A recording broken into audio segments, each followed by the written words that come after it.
What the fuck do you want? Hello and welcome to What the Fuck Do You Want? And yes, it's been a little while. I know, listener, you're probably like me. You look at Elton John and you get worried every time you see him because you realise he's not going to last forever. Would we have a replacement if something were to happen to him? A pianist that had a panache for making a profit off recently deceased celebrities? Well, dear listener, concern yourself no longer because we have the one and only replacement with us today. Hello. Hello. I must say you get a nicer intro than a lot of people. Oh, really? Oh, I'm flattered. Yeah, you should be. Being compared to the great men, filling those great shoes. So, for anybody that doesn't recognise your voice off the bat, you are Kunt. I am indeed, yeah. But it's with a K, so that makes it all right. I'm Kunt from Kunt and the gang. For anybody that hasn't experienced you before, how do you generally explain yourself to them? Like, how do you tell people at the post office this is what you do? There's no way, I realised this over the years, there's no way of explaining it that makes it sound any good.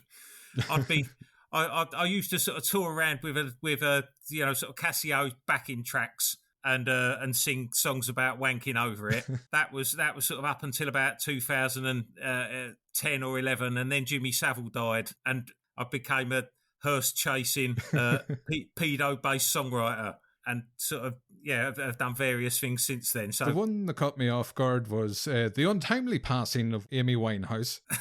It wasn't. You got that out in fucking record time. Yeah, it's not okay. But what what you're gonna do if you get an idea, what you're gonna do is strike while the iron's hot. Well, yeah, strike while they're still warm. But I got my comeuppance. A disgruntled Amy Winehouse fan confronted me at a gig. And assassinated me with a water pistol full of piss while screaming, "It's my piss! It's my acrid piss!" Now, it's an ordeal to go through that, and I apologise. Some people pay for that treatment. How do you piss into a water gun? What I would guess he's either got a very small urethra or he pissed into a larger receptacle and then funneled it into a water pistol. It wasn't like one of those old-fashioned ones where you draw up the water, just one solid jet of piss. I don't know. I mean, I sort of panicked. You've just in the blocked moment. it out at this stage. I panicked in the moment, and I wasn't able to survey his weapon. Just stood there with your mouth open, agape. I first came across you. You were featured in the B3TA or Beta newsletter many moons ago. Yeah. Oh yeah. Rob Manuel from the Beta newsletter featured one of my early videos that was called Use My Arsehole as a Cunt. That was the very one, yes. It was love at first sight, but in audio format. Oh, fantastic. Yeah, I mean, Beta was great for kind of helping find a bit of an audience in those early days when you didn't really know. Well, I mean, not that I really know what I'm doing now, but... Excuse me, you've topped the charts. Don't be modest. No, I still don't fucking know what I'm doing. You can't you can't sort of repeat these things at will with a formula, although we did. But that was luck again, But I think they're onto us now, so I don't think there's going to be another one. Oh, yeah.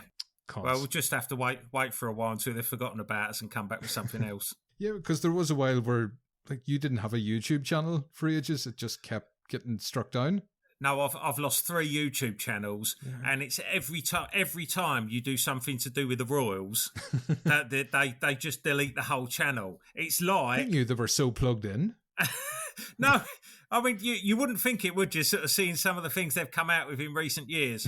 But it seems like someone in the Royals PR department has got a hotline to Google to just get us gone. It's frustrating because you spend years fucking building up followers. Yeah. And the first one especially, we had millions of hits over all the videos and like thousands and thousands of followers, and then it was just all gone overnight, and all those links, that are on forums and people's social media just all overnight were cut dead. Sickening. Yeah, it's but I think it kind of comes with the territory, doesn't it? If you're gonna upset people like that, then at some point something will happen. But at least it was just my YouTube, not my Mercedes in a Paris tunnel. Well, time yet. What are you driving at the moment? A full Fiesta. Could be done. A lot of bridges. Yeah, I'm going to watch myself going over to Kent. Yeah, well, we'll move on. But at one stage, your YouTube channel, you got like your followers to upload videos. Oh, that was after the first YouTube channel. That was the first one. Got taken down. I put all my videos up onto the website, and then people could just download them and put them up on their own YouTube channel. So we called it the Kunt, the Kunt campaign, and it worked. Like, you know, hundreds of people just uploaded them all to their YouTubes, and some of those are still up now and have got like, you know, 150,000 views or whatever.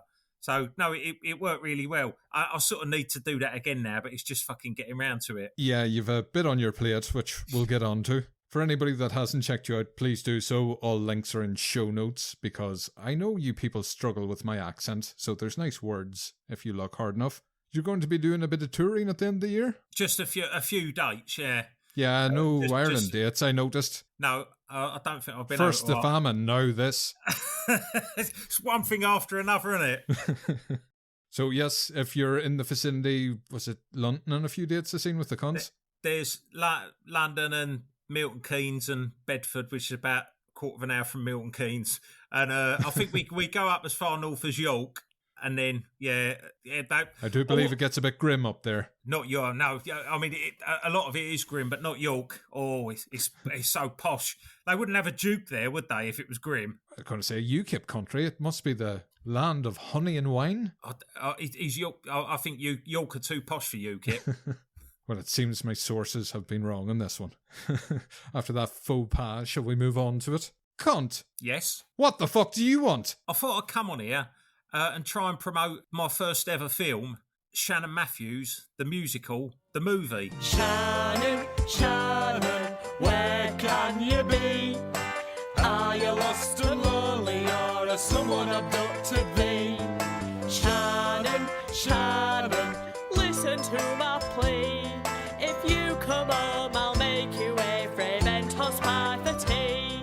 if you come home, she'll make you a Frementos pie for tea. Based on the stage play, Shannon Matthews, the musical. Based on the audio CD, Shannon Matthews, the musical. Based on the story about the disappearance of little Shannon Matthews, age 9, from her home in Dewsbury in 2008. So that's what I'm here to talk about. It feels like you've rhymed this off a couple of times by now. No, that's the first time I've introduced it like that. I'm gonna make a little note of that because I quite like it. It lasts over 30 seconds. Well. I talk for over 30 seconds about a question. I just get shy. It's not too often you get to meet your hero. Oh, desperate fucking times. So for anybody that may have missed out on Shannon Mania when it happened. Oh, well, you know, if you were living under a rock back in 2008, you may have missed it. But so Shannon Matthews was the little girl from Dewsbury in Yorkshire who went missing, and it was front page news, and her mum was giving tearful pleas on the news and on various media outlets. And 24 days later, was it? Mm-hmm. She was found in a bed base round the mum's partner's uncle's house. In the meantime, the mum's partner had been found with indecent images of naked kids on his computer and had tried to take a Calpol overdose. The whole thing was just a bit of a fucking circus, but it turned out that Karen Matthews, the mum of the girl that went missing, had cooked the whole plan up after seeing all the attention that the McCanns had through their kid going missing. Yes, this was the height of Maddie Mania. And she wanted a bit of the gravy train. And so this musical, goes back to the original source material of that and sort of, just skips through the story because it's quite a bleak story generally. But well, missing kids, yeah, normally there's not a lot to laugh at, but, you've managed to reach in and find the gold here. It's a missing kid story with a happy ending, so that was always a bonus. There was a lot about the story that you could kind of work with. The mum's kind of, sort of desperation for fame and financial gain at the expense of her kids. And it sort of worked. Once I started kind of working with the story, you had this sort of strong central female character, who was just like a sort of classic sitcom character like Jill Tyrrell from Nighty Night or David Brent or Rigsby or Basil Fawlty, just surrounded by this cast of fuckwits. You know, your sort of Baldricks and your Manuels. It's a well-trodden sort of sitcom method. There has been a bit of distance now between the events and the musical happening. How long after it did you release the CD? I sort of wrote it in the sort of year after it happened and finished writing it in 2009 and put the CD out in 2010. What was the reaction like then? Just sort of silence, really. Generally, I sold maybe like a couple of hundred of them. Because I was touring around, and most of the ones I sold sort of went back to Yorkshire. But it was just it was a bit of a slow burner, and then through kind of doing the Edinburgh Fringe and talking to some of the other comedians there, a couple of people had heard it and really liked it, and you started to realise that it was sort of seeping out there slowly and gradually, and it was never going to sell millions, but it was one of those things that once I had the idea for it, I just had to sort of see it through. Yeah, it was just a slow burner generally, and it just kind of I sold my 1,000 run of CDs eventually, but it took like 12 years. And then in 2022, a theatre company from Yorkshire took it up to the Edinburgh Fringe, and that kind of gave it a new, a sort of new lease of life. And because they had a cast of people who were all excellent and knew their roles and all worked together really well and got on, we sort of realised that this would be the time, if it were ever going to happen, to crowdfund the film, and so we did. Yeah, that was an element of it. No, I missed out on the Kickstarter. I must apologise. If I'd seen it, I definitely would have thrown a few coins your way. But that's the hardest thing is when you're doing anything independent, is just to get people to find out about it, because you can sort of have your mailing list, but social media, when you post, you only kind of reach a fraction of the audience that are interested in what you've got to say because of the way. It's all monetized now, so you have to kind of pay to reach your followers, and kind of defeats the purpose of trying to get your name out there for a project you're funding. Yeah, but it's just the way it's all kind of sewn up now. Because I bought multiple versions of singles for Christmas time. Thank you very much. Anytime, just to remind you. Well, that but it was that kind of attitude that made the singles happen, because you're never gonna sell as many as fucking Ed Sheeran and that sausage roll cunt at Christmas. So you're sort of relying on the people that want to share your message and kind of help you get it out there to just buy as many versions as they can. We kept the versions of the Christmas singles, we kept them as cheap as we could, just so that people could go and make their multiple purchases, and you could kind of get 10 for a £5, which. If you went out and bought a CD single now, you'd be spending more than that. So the idea you can kind of generate 10 sales yourself was quite a motivation to people to go, do you know what? Fuck it. I think Boris Johnson is a fucking cunt as well. And so by spending a £5, that's my chance that he will find out I'm going to ruin his Christmas, the prick. Well, if anyone deserved their fucking Christmas ruined, it's that cunt. But it must just have been great when you finished the Kickstarter campaign to see so many people get behind a project and get it fully funded. Yeah, I mean, it was just unbelievable, and I think it hit its target in about 24 hours. And so we asked for 10 grand in the first instance, because I just had no idea how much making a film would cost. So we thought, well, we should be able to do it for 10 grand because it's 10 fucking grand, And you could be a millionaire with that kind of money. But none of us have ever had 10 grand to spend on anything before. So we thought, right, we'll definitely be able to make it for 10 grand. And then people just kept backing it, and we put some stretch goals in and stuff, and it finished up on 26 grand, which at the time we thought, there's no way we're going to fucking burn through 26 grand. But once you kind of get going, and because there's a proper cast, and because we wanted to do it properly, it just that budget just meant that we had a bit more time to spend on things, and especially kind of the sort of the sets and the locations and the post production as well. The film's taken like probably a year longer than I anticipated it would take. Mhm. But the production values are much better. Mike, my mate who sort of makes the videos, has made the videos with us since forever, and he edited the film, and he spent like a year of his life just mocking up Is these this little one newspaper Mr. Gibbons? Gibbons. Yeah, I was glad to see him. I got invited to the red carpet event to view this movie early because, of course, I did. I'm very important. I was happy to see him as a journalist because I thought he was in prison. Yeah, he's on day release at the moment. Oh, that's nice. Yeah, if you'd seen, if he got out to work on his project. If you'd seen him below the waist, he has a tag on and a lob on. I didn't want to think of that man below the waist, but there it is. Thank you. So yeah, I mean, this is the first time you've done a project with this scale. You've done a bit of video before. Yeah. How did you find it? Yeah, it was a real eye opener of just realising that you could do something on a bigger scale, but I mean, it's just loads more fucking admin. And so, if you're prepared to suck up the admin that it takes to do something on a bigger scale, I was lucky because Sam, who directed it and played Karen Matthews, done lots of the heavy lifting in terms of sorting out the locations, and she had all the cast in place from the Edinburgh shows. So brilliant. We sort of cut a massive corner by having all the cast in place who knew their lines already, which was a massive boon. And so that was a little bit of a head start. But it's just, now we're at the end of the journey. You sort of think, well, fucking hell, now we've done one, we could do another one, and so everyone's just, and because we've got a tattoo addiction. Once the first one's over you.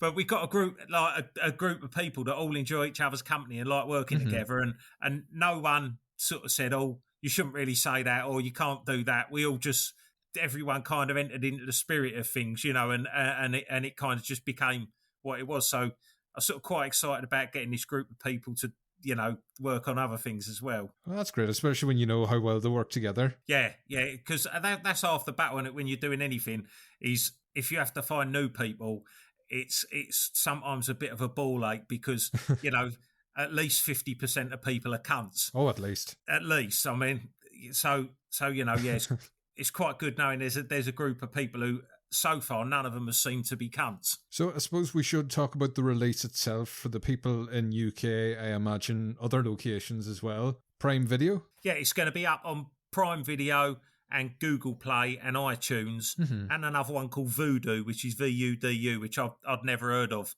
But that sounds saucy. It does, doesn't it?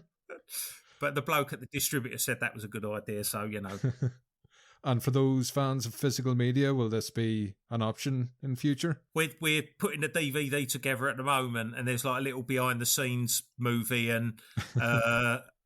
just various deleted scenes and what have you. But what about the Steelbook Ultra HD Blu-ray edition? Will that be an option? Highly unlikely. Bollocks. But, a DVD. So it's just a fucking DVD, isn't it?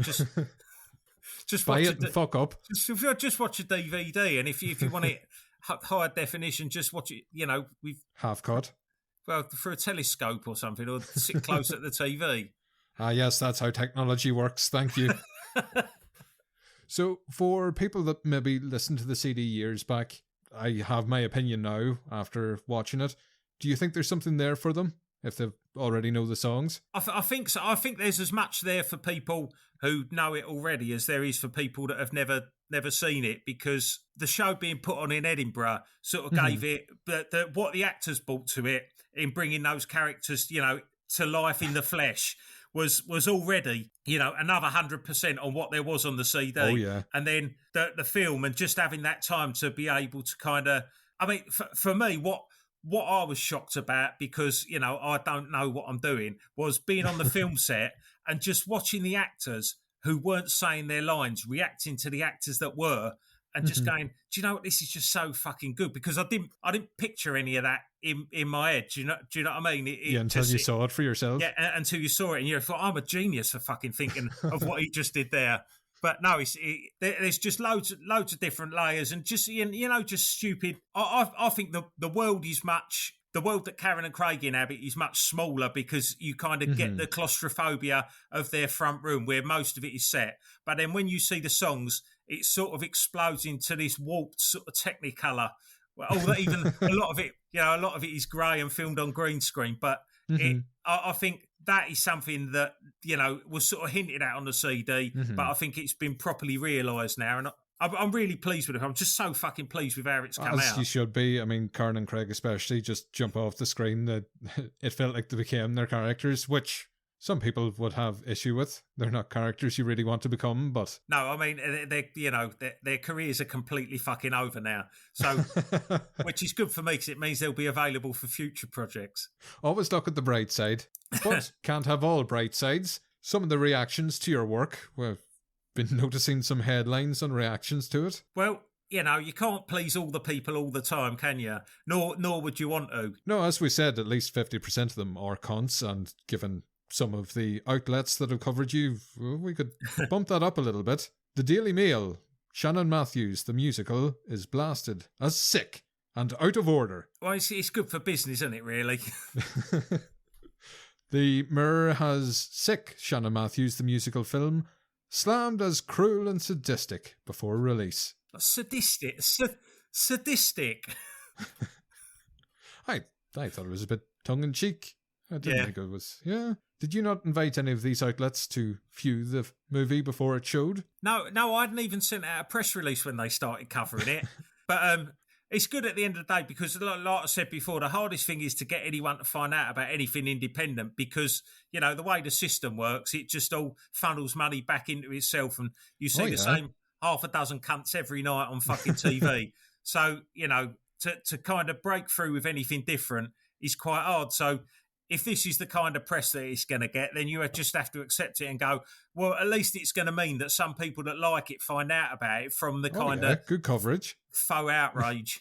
Because it kind of reminds me of the Jerry Springer musical reaction. Yeah, I mean, but that's a similar kind of, ballpark thing, as his sort of Life of Brian, really. It's just, a sort of contentious subject with some songs. But it seems to be something about musicals that put people's back up. Well, especially you, because you have that juxtaposition of music where it's so happy and chirpy, but covers some of the most basest subject material. I sort of realised that quite early on, is that if you deliver it with like the sort of cheeky joy of a children's TV presenter, the sort of open, the jazz hands, rather than I remember Paperboy. Rather than the kind of, the sort of pointy finger, you actually can sort of get away with saying more. So I had a few more headlines there. I mean, the Daily Star weren't happy, Yorkshire Live, Loose Women, not impressed. No, they were very put out by it. Because Nadia Sawalha has got a dark sense of humour, but that's taking it too far. Yes, no jokes about you and Loose Women combined, no. Well, I'm hoping I'm going to get an invite on there. I need a right to reply, really. And of course, probably the one that hurts you the most, the Metro.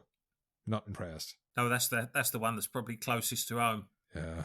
Sick, I believe they said. They've all said sick, though, because the first one said sick, and then they all just cut and paste what the first one said. Get the fuckers of thesaurus. So I just found it in typical British fashion, horrible histories can make a jig about the Black Death, where anywhere from 25 million to several 100 million people died. But that's okay. Yeah. But you can't make fun of Karen Matthews. It's too soon. It's still raw. We were all hoodwinked. But I think that's part of the thing is there was a lot of people that kind of went out and searched for Shannon, out of the goodness of their hearts, and they were conned by a cunt. Yeah. And so I think that's part of why it's raw is because, like with sort of Brexit, because people are hoodwinked into believing something and show good faith, when that turns out to be a load of bollocks, that, the drawbridge comes up and people are uncomfortable talking about it and saying, I was fooled or I was wrong. And so I think What's that got to do with Brexit? You could draw your own conclusions from that. So, yeah, we've covered quite a lot of bases. We'll start wrapping up. As we mentioned previously, yes, going on Prime Video Friday. Yeah, this Friday the 15th. I should have mentioned the date. Clever punk. So is there anything you want to say about it before we go on to the fantasy section of this? Just go and watch it. Yeah, go watch it, you cunts. You're doing nothing fucking else. If you're listening to this shite, it's right up your alley. And if you don't like it, complain about it. If you complain to 10 friends and they complain to 10 friends, The best review I ever had was a tribute act, a Kunt and the Gang tribute act, played at an open mic night in Ipswich 2 years after I'd finished playing live. And someone reviewed it on TripAdvisor that this bloke had sung this song about doing the most despicable acts to a paperboy while people were just trying to sit eating their dinner.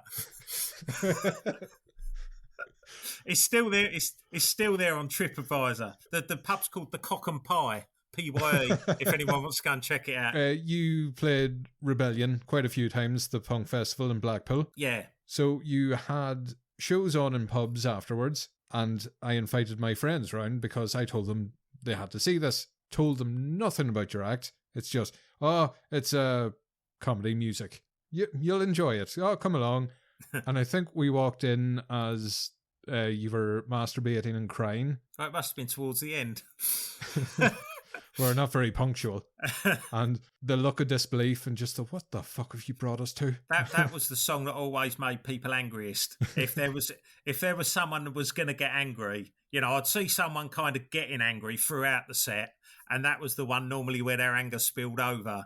And I ended up sort of grappling with people on stage a few times because they didn't like the wanking and crying song. Some people have no taste. What was it you think they didn't like, the wanking or the crying? Do you think it just hit that pitch where it was almost like a baby's cry? And it was I went out to have a good time, drink some pints and not have to hear a fucking baby scream. I'm going to rip the cock off him. I think it was probably people were just uncomfortable seeing a man cry at that time because, people weren't as touchy-feely in those days, were they? You were just ahead of the curve? Yeah. That'll be it. Right. Well, at this point of the show, I like to do the what the fuck do you want, because we go off into fantasy land where anything can happen. If you were given unlimited funds and you could do any musical in future, I know you've got one in the works. Possibly. I don't know if you're talking about it or not. No, I don't. I don't have any secrets. Oh, that's good. So if you were given unlimited resources, what would you make next? I would make U-Tree the musical. If I had unlimited resources. If I had unlimited resources, because no one else is going to make it. You think that's just low-hanging fruit that nobody's going to touch? No, exactly. But they were big characters, weren't they? Your Savills, your Glitters and your Harrises. And can you imagine them all in tuxedos with their arms around each other doing a song and dance number, Rolf with his extra leg? We can at the end. Yeah, so I think U-Tree as well, the way it's kind of unravelled as time went on, and there was more and more. Yeah. And suspected, not proved, but more and more. Yeah, I mean, this is the thing. There's still some U-Tree also rans that are out and about. No, they've all been caught. What are you on about?